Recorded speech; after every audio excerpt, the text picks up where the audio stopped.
Olá, povo de Deus, graça e paz. Queridos, eu resolvi gravar esse vídeo porque eu tenho tido assim o desejo de que pessoas sejam alcançadas por vídeos que de fato tragam edificação. E olhando para as Escrituras, eu senti um grande desejo de passar para vocês algo que tem me incomodado no decorrer de toda a minha história no caminho de Deus. Queridos, o capítulo 22 do Evangelho que escreve São Mateus nos fala ali a partir do verso 34 que o intérprete da lei chega em Jesus e o interroga dizendo a ele, ou seja, fazendo uma pergunta a respeito de qual era o grande mandamento da lei. E Jesus responde com muita propriedade que o maior mandamento é amar a Deus sobre todas as coisas e ao próximo como a si mesmo. E Jesus ainda diz mais que desses mandamentos depende toda a lei e os profetas.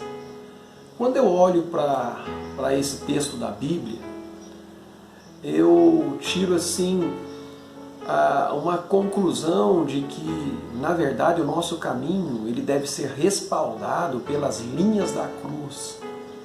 Ou seja, pela linha vertical que nos leva aos céus, que nos leva a Deus, me leva a olhar para o Senhor, olhar para o alto. Mas, no mesmo tempo, as braças da cruz, no sentido horizontal, me leva a desejar abraçar e amar o meu próximo. Quando eu olho a Bíblia dessa forma, eu acabo entendendo que não houve nenhum tipo de controvérsia entre aquilo que Tiago pensava e que Paulo pensava. Porque o apóstolo Paulo, ele no capítulo 2 da carta que escreve aos Efésios, no versículo 10, após ele ter dito que nós somos salvos não por obras, para que não nos gloriássemos, e fomos salvos pela fé, e fé que não veio de nós, foi dom de Deus. Após ele ter falado que não é por obras, no verso 10 ele diz que a partir do momento em que nós abrimos o nosso coração de Deus, nós passamos a ser feitura de Deus, criados em Cristo Jesus para as boas obras, as quais Deus de antemão preparou para que andássemos nelas. Olhando essa citação, verso 10, eu acabo concluindo que Paulo ele nos mostra que a partir do momento em que nós abrimos o nosso coração para Deus, automaticamente as obras vão aparecer. Nós não vamos fazer para ser salvo, mas nós faremos porque a nossa natureza terá sido mudada por Deus. Então, queridos, aí eu entendo o que Tiago também diz, quando ele fala a respeito de que se alguém disser que tem fé, mas não tiver obras, nele não pode estar o amor de Deus. Ele chega até a dizer, mostra-me a sua fé sem as obras, e eu com as obras te mostrarei a minha fé. Inclusive ele diz que se alguém que diz que tem fé, ver o irmão padecendo necessidade, fechar o coração, como é que pode estar nele o amor de Deus?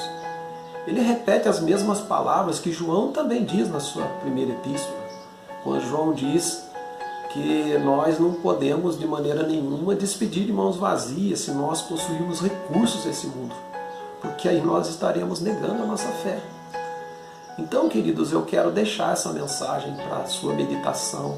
Quero que você pare e pense nisso, porque muitos, infelizmente, que têm professado a fé no Senhor, não têm tido um caminho respaldado de boas obras, antes pelo contrário, têm fechado seus corações para abraçar com as braças da cruz as pessoas que vivem passando por necessidades. E aí o egoísmo entra, a avareza entra, sabe? O pensar só em si entra em ação, e Jesus não veio mostrar isso para a humanidade.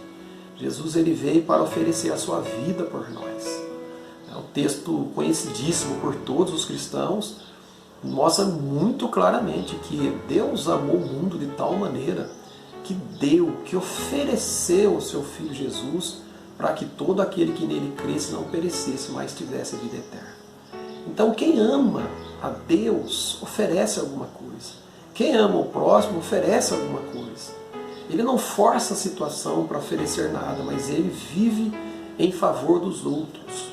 Então, queridos, eu deixo essa palavra para a sua meditação, para que você, após ter analisado e observado se existe algum tipo de conduta que o faça diferenciar disso que Deus instituiu e nos deu como ordem, que você possa, refletindo, possa mudar o caminho, possa haver uma reversão de caminho, uma mudança de caminho, uma conversão no sentido de fazer o correto. Ore a Deus se você não tem tido forças para fazer, mas sempre, sempre esteja o seu coração disposto a obedecer. Diga para Ele que você quer de fato estender as mãos e abençoar pessoas, porque o seu chamado é para isso. Tá bom, queridos? Eu deixo essa mensagem, eu acredito que essa mensagem tenha vindo da parte de Deus. O desejo meu é que você não só entenda, não só compreenda, mas que coloque em prática na sua vida, porque esse é o plano de Deus.